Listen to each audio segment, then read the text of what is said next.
I have the most extraordinary partner in life. Incredible mom. Loving maternal, you know. My wife, Nicole Mary, is here tonight. I love you, baby girl. Nicole Kidman and Keith Urban were once seen as the golden couple in Hollywood. An Oscar-winning actress and a Grammy-winning country artist, together crafting a warm, serene family image for nearly 2 decades. Their story seemed destined for a perfect ending. But then, everything quietly shifted. Nicole's divorce filing comes just 5 days after she stepped out still wearing her wedding ring. Nicole signed the doc yesterday and cites irreconcilable differences. Weeks later, Keith faced the public and uttered just one sentence. "I messed it up completely."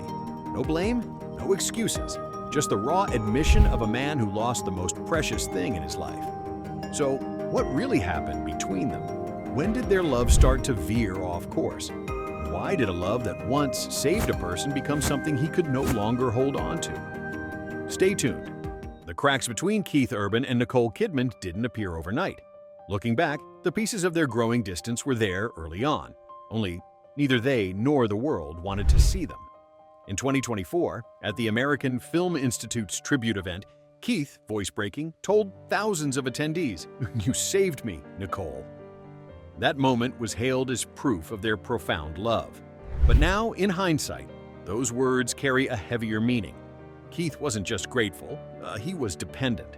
For years, Nicole stood as his rock while he battled alcohol and drug addiction. She supported him through rehab, always insisting that love can heal. But that healing, it seems, became a burden. As Keith returned to music, his schedule grew relentless. Months-long tours, awards, interviews, new collaborations. Meanwhile, Nicole, on the other side of the world, was consumed by film sets and international projects. They began living in different time zones. And when physical distance stretches on, can love keep its rhythm? They still spoke words of love for the cameras, still held hands on red carpets. But the warmth in their eyes had faded. No one noticed, except the two of them. In interviews, Nicole spoke more about work than family. Keith, when asked about his wife, deflected with a smile. Small details, the gap between their chairs at events, the silence when one mentioned the other, started to spark whispers. On social media, people wondered, is something off between them? But those questions were quickly drowned out by the churn of other news. Then came Keith's new band, and with it, a new name, Maggie Baugh, a 25-year-old guitarist. Their onstage chemistry, lingering glances, and Keith's subtle lyric changes during performances stirred unease. There was no concrete evidence, just a vague sense that something was shifting, quietly, irreversibly. Both Keith and Nicole chose silence, as if guarding the last fragments of their piece. But sometimes silence speaks louder than words. They once said their love could conquer any challenge. But now it seems the challenge wasn't from the outside. It was within the relationship itself. Exhaustion, misalignment, and empty spaces that music and promises could no longer fill. And then, in a single moment, everything changed. The crisis arrived in the fall of 2025, quietly, without spectacle, but impossible to undo. On September 30th, Nicole Kidman filed for divorce from Keith Urban, ending a 19-year marriage that many once believed would outlast Hollywood itself. No press conference, no lawyer statements, no tabloid exclusives. Just a single line in the documents, irreconcilable differences. To the public, it was hard to believe. For nearly 2 decades, they had been the living proof that a movie star and a country singer could make it work. 2 Australians who seemed to have built a small, steady world of their own amid fame and chaos. Back in 2006, at their wedding in St. Patrick's Church in Sydney, Keith had tearfully sung "Making Memories of Us" to Nicole, his voice trembling as he told the guests, "She's the only one who makes me want to be a better man." Nearly 20 years later, the same man was standing alone, saying something very different. "I messed it up completely." 4 short words, heavy enough to silence every rumor and yet to spark new ones. What surprised people wasn't just what he said, but how he said it. No polished PR statement, no notes prepared by lawyers. Just Keith, speaking quietly, like someone who'd run out of ways to hide behind charm and melody.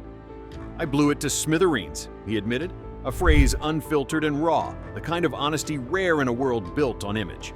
It wasn't the confession of a man trying to save face. It was the exhaustion of someone finally saying out loud what he'd probably known for a long time. that love alone had stopped being enough. The media erupted within hours. Headlines called it Hollywood's gentlest confession. Some praised him for taking responsibility. Others rolled their eyes, saying remorse after 19 years was too little, too late. Fans felt something different, a sadness. Because if even Keith and Nicole couldn't survive the pressure of fame, what chance did anyone else have?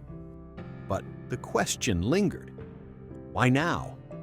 Was it guilt, closure, or something more? Soon, attention turned toward a name that began circulating on gossip sites: Maggie Ba, a 25-year-old guitarist from Keith's touring band. Clips from recent concerts showed him changing a lyric mid-song, slipping her name into the chorus. At first, it looked playful, harmless, but in hindsight, those tiny gestures became fuel for speculation. Audiences noticed glances between them, quiet smiles, moments that seemed too personal for the stage. One video even showed Keith pointing toward Maggie during the fighter. Within days, the footage flooded TikTok. Rumors multiplied faster than facts could catch up. Neither Keith nor Maggie commented. Even Maggie's father gave a vague statement, not a denial, not a confirmation, which only deepened the intrigue. And through it all, Nicole Kidman said nothing. Her silence spoke louder than any denial could. This was the same woman who had once stood beside him through every relapse, every rehab stay, every career dip. Back in 2006, only months after their wedding, she had staged an intervention, the moment Keith later described as the day that saved my life. She had been his anchor when everything else seemed unstable. Now she was gone from every frame. People remembered another moment, the 2017 CMA Awards, when Keith cried on stage and Nicole hugged him tightly before he thanked her for rescuing me again. Back then, it looked like devotion. Now, in hindsight, it looked like foreshadowing. A love already defined by saving rather than sharing. The public split into camps. One side called Keith a man who had betrayed the woman who'd carried him through the hardest years. They recalled their unusual prenup. $600,000 for every year he stayed sober. A sign not of transaction, but of accountability and care. Nicole paid with love and with patience, one columnist wrote. And sometimes that's a cost no one can sustain forever. Others defended him, saying it wasn't betrayal, but erosion. 2 careers, 2 continents, 2 schedules, and eventually 2 lives that no longer overlapped. A Vanity Fair critic summarized it simply: maybe no one's at fault. They just drifted too far from the point where their love once stood. Still, the whispers didn't stop. Every missed red carpet appearance, every solo interview, every night he spent on tour while she filmed overseas, all of it was reinterpreted under a new light. Friends said they had been living mostly separate lives for months before the divorce filing. Keith had reportedly rented another place in Nashville long before the papers were signed. And yet, for the public, the illusion of the golden couple lingered because they had built more than a marriage. They had built a narrative, one that made people believe in second chances. For Nicole, who had already endured a public divorce once before, this one felt like déjà vu. Another love that began as salvation and ended in silence. For Keith, it was the loss of the only person who had seen both his chaos and his recovery, and stayed.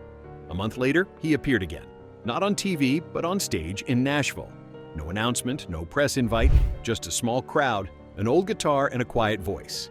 He sang "Blue Ain't Your Color," one of the songs he'd written during their happiest years. No tears, no explanations, just pauses between verses, the kind that say more than words ever could. People who were there said it felt like watching someone sing through grief, not of betrayal, but of understanding. Understanding that even the most beautiful stories sometimes end, not because someone stopped loving, but because life simply pulled too hard in different directions. It's ironic, in a way. The very things that made them the perfect couple, their talent, ambition, and devotion to their craft, were also the forces that unraveled them. Their marriage started with a rescue and ended with restraint. Between those 2 points were nearly 2 decades of love, family, and the constant, fragile balance between spotlight and sanctuary. And that contrast between the candlelit vows of 2006 and the weary silence of 2025 is what lingers most. Because when people think of Keith and Nicole, they don't just remember the breakup. They remember the hope they once represented, that love could survive fame, distance, and imperfection. Maybe that's why their story hurts so deeply. It isn't just the fall of a marriage, it's the loss of an illusion the world wanted to believe in. Back then, they held hands amid the music. Now there's only the music left, but no hands. When the headlines fade and the noise dies down, what remains isn't guilt or blame or even fame. It's a quiet emptiness, the kind that comes when two people who once believed love could heal everything finally learn that love too can break. After the storm of news settled, what remained wasn't chaos, but a void. No public spats, no bitter social media posts. Just two people who had shared nearly 20 years, now standing at opposite ends of a new beginning. Nicole Kidman chose silence, not from weakness, but as her way of facing loss. She returned to film sets, graced festivals, spoke eloquently about her art, but never uttered Keith's name. Those close to her say she poured herself into their daughters, Sunday Rose and Faith Margaret, striving to keep their lives steady. In her calm eyes, something lingered, an unspoken sadness, reminiscent of the grief she carried after her first divorce over 20 years ago. Keith, after his brief confession, retreated from the spotlight. He sat alone with his guitar singing Parallel Line, a song he'd written for her. Music was his starting point, and perhaps the only refuge he knew how to seek. The divorce was finalized quietly. No disputes, no tug-of-war. Under their old agreement, Keith received $600,000 for each year he stayed sober, nearly $11 million after almost 2 decades, a substantial amount, yet no one seemed to care about the money. The true loss was something numbers couldn't touch. The public reflected on their love with a blend of nostalgia and clarity. They'd been a testament that love could endure fame, so pressure, and fractured pasts. But even the grandest love stories have boundaries. Boundaries only those inside can truly understand. Nicole continued filming, moving through the familiar glow of the spotlight. Keith returned to the stage, writing more songs but speaking less. Both pressed forward, each in their own tempo. Neither cast themselves as victims, nor tried to prove they were right. And that quiet grace, after all the noise, made their story feel profoundly human.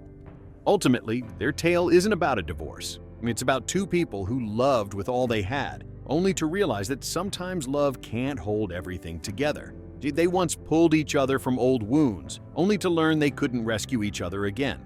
And maybe that's the lesson many take from them. Not every ending is a defeat. Sometimes it's just life's way of teaching growth. The lingering question is this: when a love that once saved you crumbles, what remains? Memories, pain, or gratitude? Perhaps only time can tell. In the end, perhaps no one truly knows what happens inside a marriage, only the two people who were in it.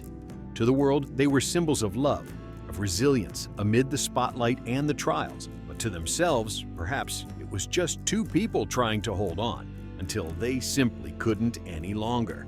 Now, Nicole continues on with her familiar composure, while Keith returns to music, the place he began and the place he always goes back to when things fall apart.